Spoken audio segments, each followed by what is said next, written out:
Ayan mga kakulitan, mga taga Pulangi, makikita nyo po ngayon ang gupit ni Bagyong Rolly. Dito po yan sa Pulangi Albay. At kasalukuyan nasa signal number 5 po ang buong portion ng Albay at mga karating nitong lugar. And kanina po as of 4:50 naglandfall na po si Bagyong Rolly sa Bato, Catanduanes. At nakikita nyo po ngayon ang lakas ng gupit ni Rolly. Grabe. Ayan o, kita nyo, tumba na ang lahat ng mga puno dito.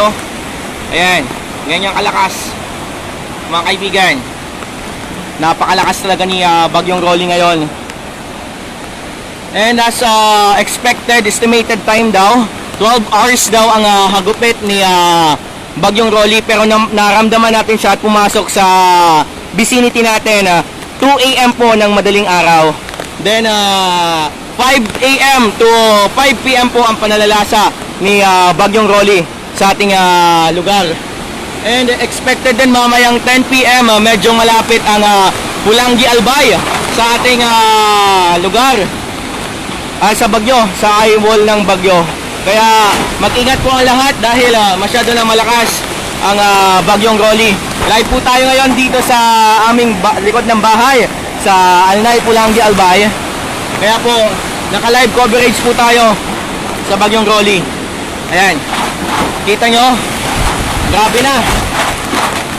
Hindi na to masyadong joke. Grabe na to. Malakas na. Kahit tayo pwede nang ilipad.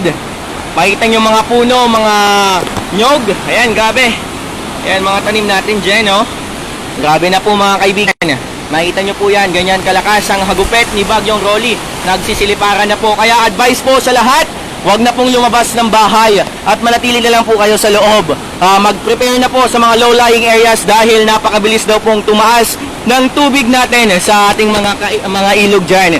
Kaya ingat-ingat na lang po sa lahat. Keep safe po sa lahat. Mag-prepare po tayo. Isalbar po lahat. I-save po natin lahat ng mga gamit natin.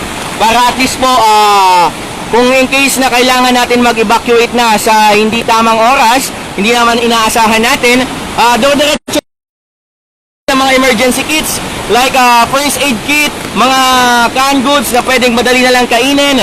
And advice po yung mga madali pa lang yung mga magluluto dyan na lang sa loob ng bahay. Kasi nakikita nyo naman po, grabe na, ang lakas na po ng Bagyong Rolly. Makita nyo po ang mga puno ng nyog, dinadala na lang po, sobrang lakas ni Rolly. Grabe, napakalakas talaga ni Rolly.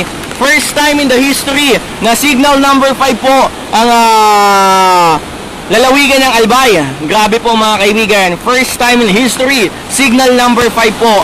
230 km per hour po ang lakas ni Bagyong Rolly. Kaya yan, makikita nyo, grabe. Wow, Diyos ko, tama na Lord. Grabe na dinadanas natin ngayon 2020. Sinimulan tayo ng pandemic, ngayon grabe, sinusundan naman tayo ng mga sunod-sunod ng mga bagyo. Kaya manatilan po tayo sa ating mga bahay. Just keep updated po sa lahat ng mga news presenters natin dyan.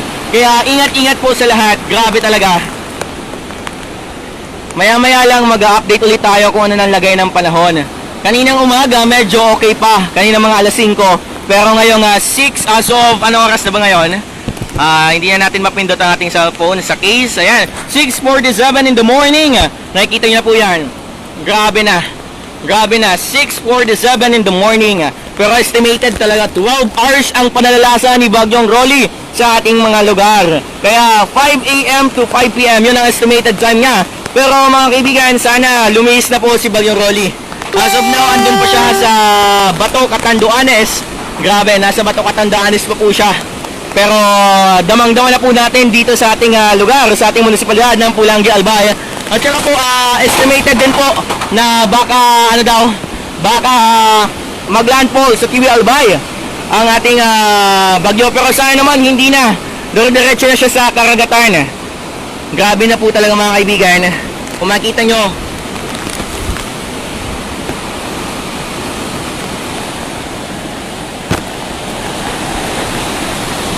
ayan o.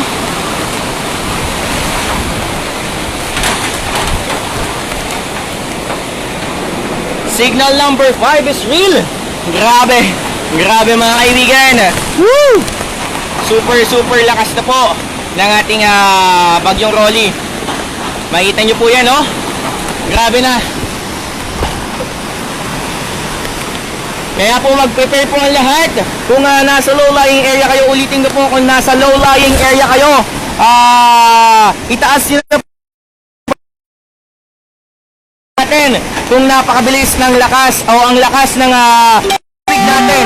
Napakahirap na pag tayo ay binahana naman mga kaibigan. Ayan po, makikita nyo po. Sige lang, dyan na.